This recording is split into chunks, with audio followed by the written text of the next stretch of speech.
Chào, không cười chết nữa hả? Bi ơi. Bi ơi. Mẹ thức rồi. Ủa. Bi ơi. Bằng nhìn xe. Ủa.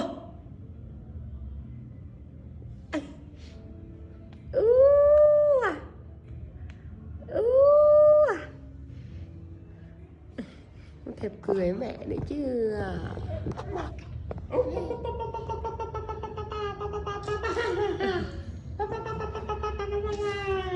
Mưa hả?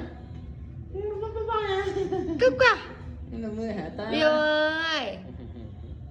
Mẹ chưa nào? Bi ơi.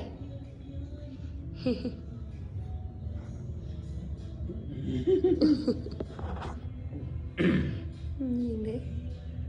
Nhìn cục cức ạ.